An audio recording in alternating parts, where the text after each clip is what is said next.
Dando continuidade ainda sobre o assunto anterior, sobre o gerenciamento de painéis, foi dito, foi explicado e foi mostrado a você como é feita a composição do Photoshop. Então foi dito ali o que é o menu, o que são os grupos, o que é a barra de ferramentas, barra de status, barra de zoom e assim sucessivamente. E nós vimos também que os menus, os painéis, eles são voláteis. Eles não são algo fixo, então nós conseguimos ali fazer algumas modificações quando necessário. Eu havia falado também na aula anterior que há algumas variáveis no qual a gente consegue adaptar de acordo com a necessidade ou com a usabilidade do programa. Como assim, Wesley? Bom, tendo em vista que o Photoshop ele é um programa bem vasto e a gente consegue fazer inúmeras coisas aqui dentro, obviamente a gente tem inúmeros recursos para ser utilizado. E aí, como o Photoshop ele é muito grande, muito vasto e nós podemos criar inúmeras coisas aqui, existem algumas pré-definições que o próprio Photoshop nos disponibiliza. Então, eu posso vir aqui, por exemplo, na guia Window, né, que é a nossa janela, e vir aqui em Workspace. E aí vocês vão verificar que, para mim, no caso, está ticado como o modo default, que é o modo padrão. Só que se eu quiser fazer algo ou algum tipo de trabalho voltado a 3D, voltado a design, voltado à fotografia, você vai observar que existem aqui algumas pré-definições. Bom, mas o que isso quer dizer ou para que serve? Conforme eu clico em alguma dessas opções, todo o meu painel do Photoshop ele automaticamente é modificado. Então vamos observar o seguinte no momento. Eu tenho aqui embaixo a minha timeline e do meu lado direito eu tenho pouquíssimos grupos e pouquíssimos painéis visíveis.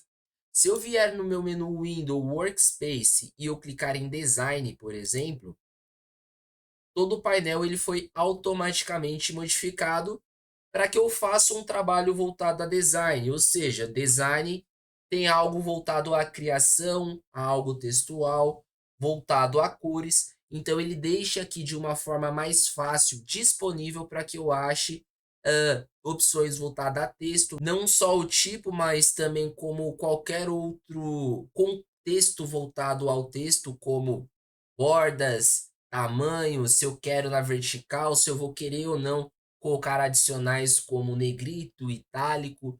Vão deixar aqui também para mim a parte do swatch, que é o nosso painel, a nossa paleta de cores.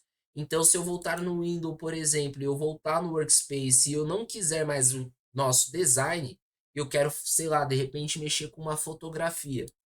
Eu clicando em fotografia, ele também vai fazer uma modificação de acordo com aquilo que vai mais ser utilizado. Bom, então todo o meu painel aqui ele vai ser gerenciável. E aí tem aquela pergunta, né, no qual eu fiz na aula anterior. Conforme o curso for dando continuidade, nós formos falando de determinados assuntos, formos fazendo alguns trabalhos, vocês vão ver que algumas ferramentas vão ser necessárias à usabilidade durante o dia a dia, durante todo o trabalho, durante todo o curso.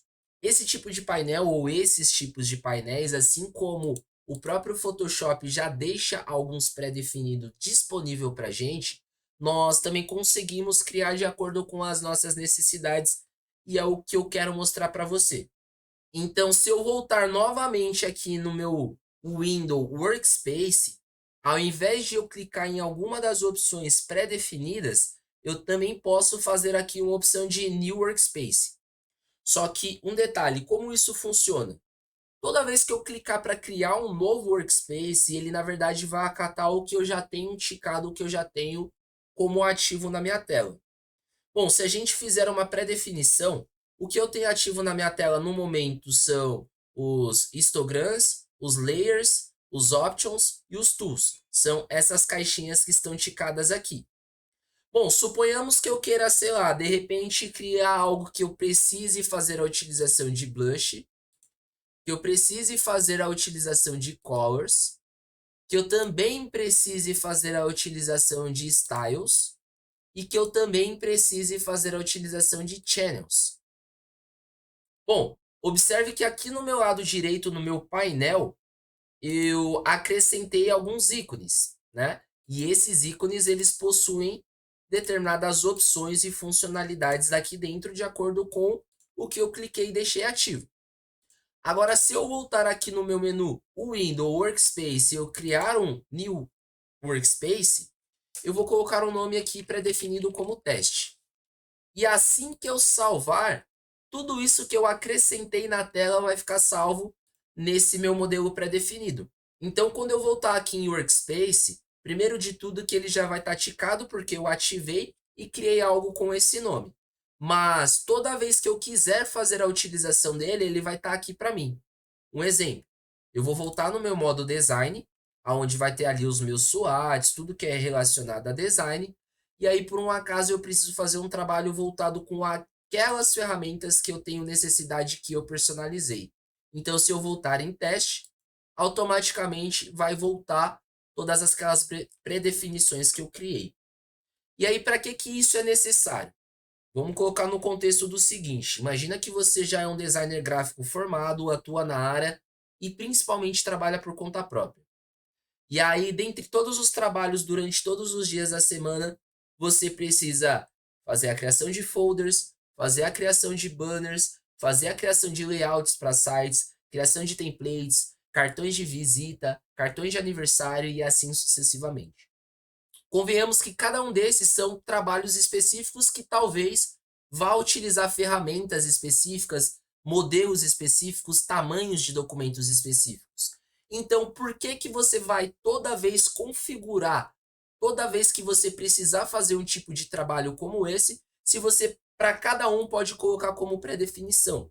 Então você vai fazer um único trabalho que é pré-definir cada um deles uma única vez, só que toda vez que você precisar fazer a utilização, ao invés de você configurar do zero, você simplesmente seleciona, porque aquilo já vai estar acatado, salvo da maneira que você configurou durante a primeira vez. Espero que você tenha entendido essa parte do gerenciamento de painéis. Nós continuamos na próxima aula.